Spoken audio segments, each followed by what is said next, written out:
practice of getting clear about why we do the work that we do and anchoring that in meaning for us is something that I encountered amongst the folks that I researched that were change agents who were also very developed in their action logic or very developed in the way that they make meaning in the world.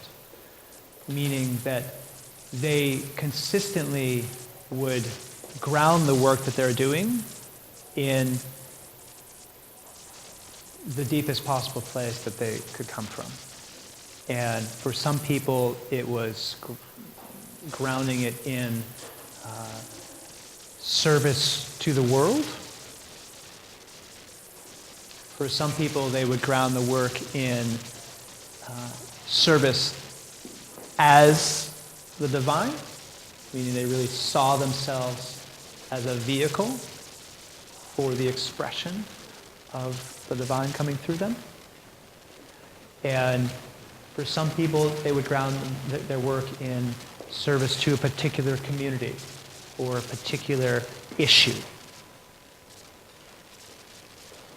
What's not important is what other people ground their work in. What's important is what you choose to ground the work that you do in, such that it's a touchstone that you can then draw upon. Because, as you know, the work of sustainability requires lots of meetings, lots of logistics, lots of email, lots of conference calls, lots of getting out and being one-on-one with people, and all sorts of non-glorious stuff, frankly. However, to be able to do that work because of what you've grounded your work in makes it then just an expression of that work. Meaning, it's easier for me to do all the logistics and setting up an event if I'm doing it for a reason that I'm powerfully motivated by.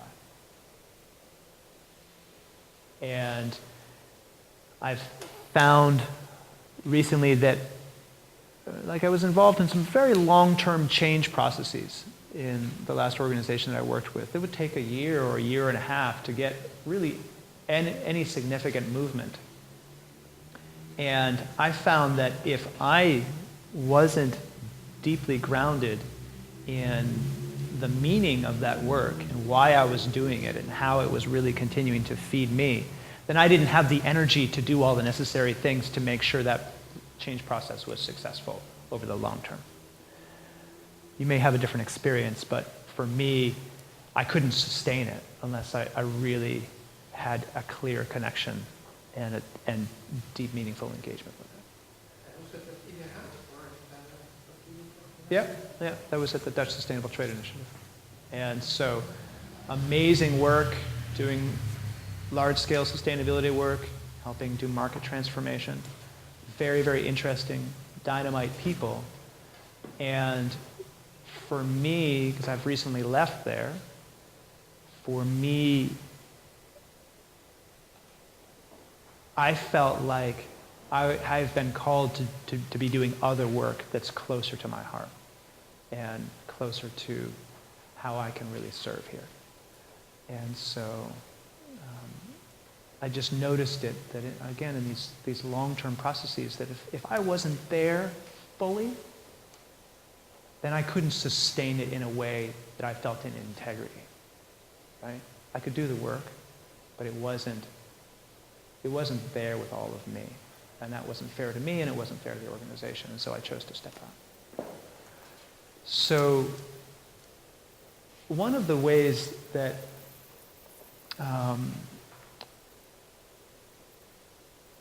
the sustainability leaders that I studied and worked with in my research, one of the ways that they really crystallized their meaning for the work that they did was that they would have some sort of relationship to spirit. I talked about this a little bit last time, But what was clear was that I've never met any leaders or sustainability change agents that hold a very deep way of making meaning in the world and don't have a spiritual practice. Meaning that it seems to come hand in hand. That at some point, as we're developing, we step up and say, there's more to life than just the scientific, rational way of looking at it, and there's something bigger that's going on here. And I'm going to engage in that and explore it and ask the deeper questions. And so one of the real powerful things that has come out of integral theory within the past 5 or 6 years is this whole notion of 3 faces of spirit. And what I want to do is briefly talk about this concept because I feel like it really is a way that clarifies much of this process. And then we're going to do a guided meditation around one of them. So basically, the concept of 3 faces of spirit are that essentially there's 3 different ways of knowing God, knowing the divine, knowing the universe, knowing Buddha, whatever particular term is useful for you or feels right for you. And there's a first-person way, a second-person way, and a third-person way. And these relate to the different articles of language. We have a first-person perspective on the world, which is I. A second-person perspective on the world, which is thou and we. And a third-person perspective on the world, which is it, looking out at something, objectifying it completely, it or its. Okay? For those of you that remember the quadrants, they can be broken down into kind of the big 3 of I, we, and it. Or Plato's the beautiful, the good, and the true. Or art, morals, and science. I, we, and it, right? Throughout history, we've worked with these major dimensions, people trying to understand what's happening in the world around them. And these big 3 keep showing up. Art, moral, science, good, true, and beautiful, I, we, and it. And with integral theory, basically it took the big 3 and separated the it into an individual and a collective, and you have the 4 quadrants. So as it turns out, you can reflect upon the relationship with spirit using these big 3 again, the I, the we, and the it, the first, second, and third person. So a first-person relationship with spirit is a classic example of that would be Buddhism, where it's a sitting and resting as the emptiness that's coming up. Observing what is and recognizing that if all of reality is an ocean, that I am a wave on that ocean, that I am the wave, the ocean, the wetness.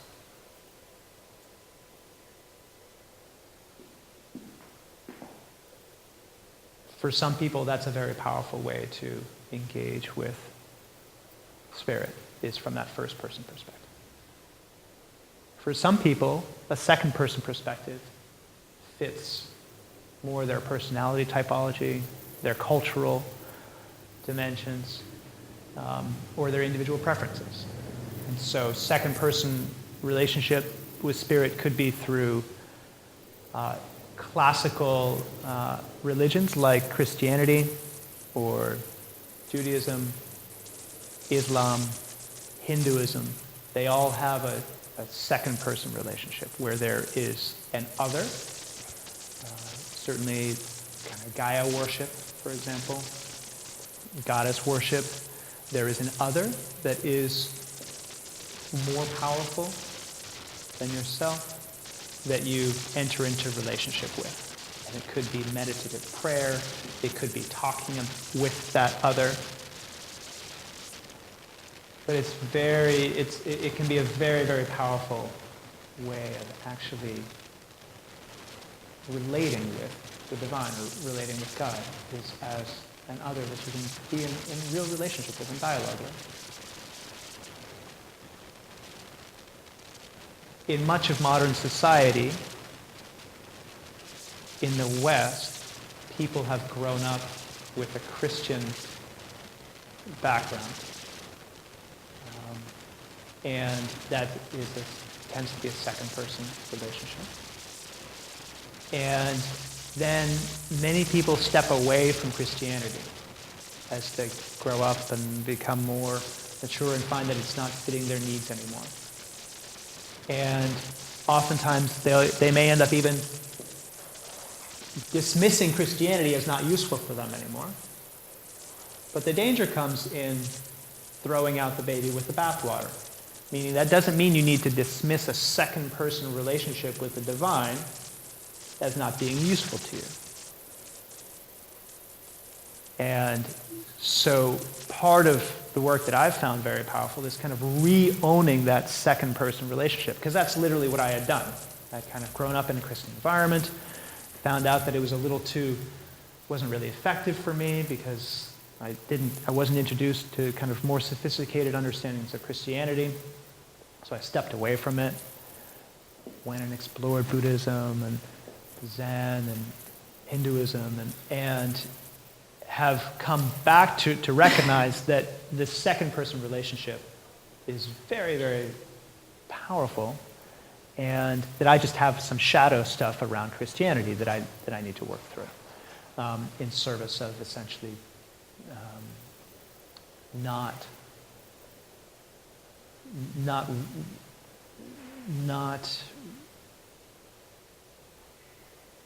letting go of a second-person relationship. Meaning, I don't want to throw out the baby with the bathwater. So that's a little bit about the second person.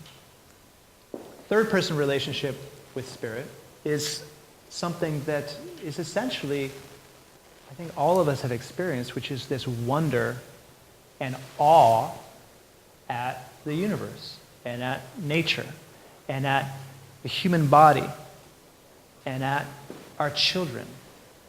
It's this simply just being in wonder and being in awe of that and recognizing that, how life animates itself on a daily basis and how the body is able to cleanse itself and heal itself.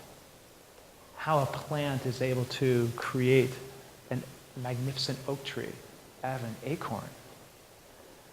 Somehow it's all programmed in there. How a gold ring, for those of you that wear gold, right? Gold is created as when a supernova happens and the star collapses on itself and then explodes with its final dying burst of energy. And it first ejects a bunch of matter, iron particles being one of them, and then it blasts this huge shot of neutrinos that hit the iron particles so intensely that it literally alchemically transformed the iron particles into gold. And then those little gold particles go flying through the universe, get sucked into some sort of gravitational pull, and get wrapped up into the formation of a planet that then over hundreds of millions of years cools down. And then we go and we dig it up and turn it into a ring, right?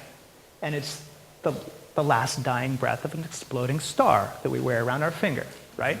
Yeah. So that's sort of like amazing, awe for the universe is an example of really a third-person relationship to spirit.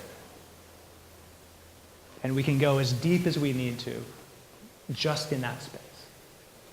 with recognizing the mystery of what's happening around us. And so I think that there's a natural tendency that we have toward one or another of these at this particular time in our life.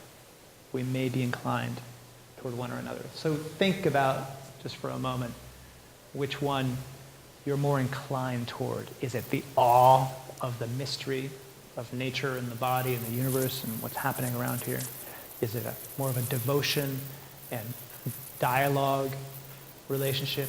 Is it just recognizing that I am and resting in that? And how deep does that go in exploring that?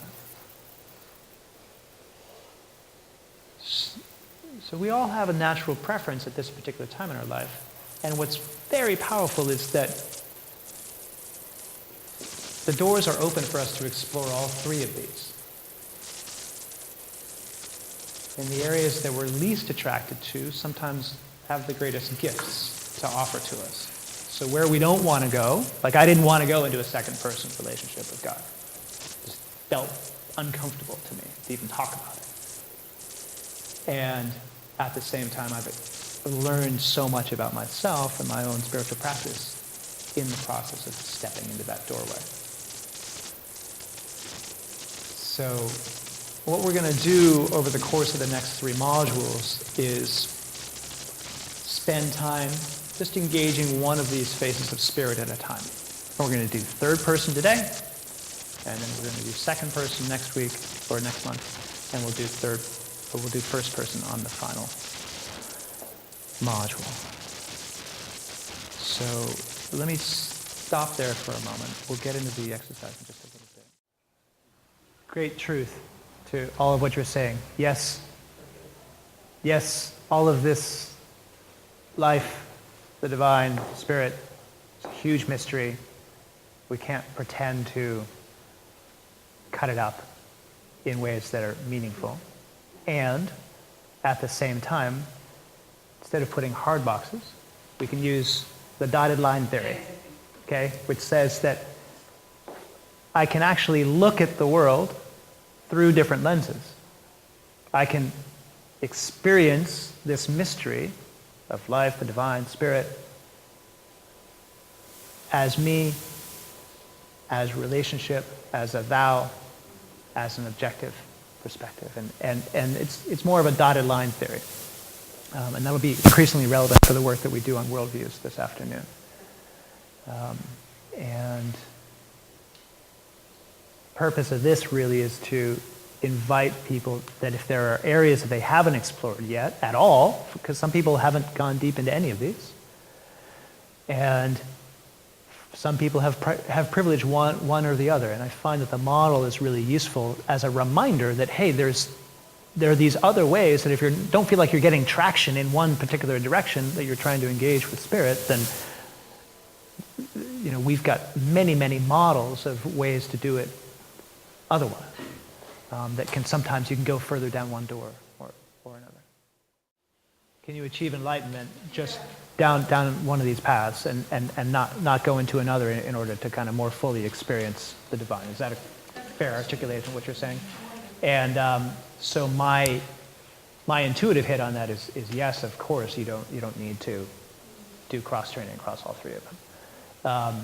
And I know that Ken has really invited people to get out of their particular tradition and take this position that's really able to go deep into multiple traditions amongst multiple perspectives because of the muscles that it builds in that process, because of the new openings that can happen. So I think it's an area of just really interesting personal research.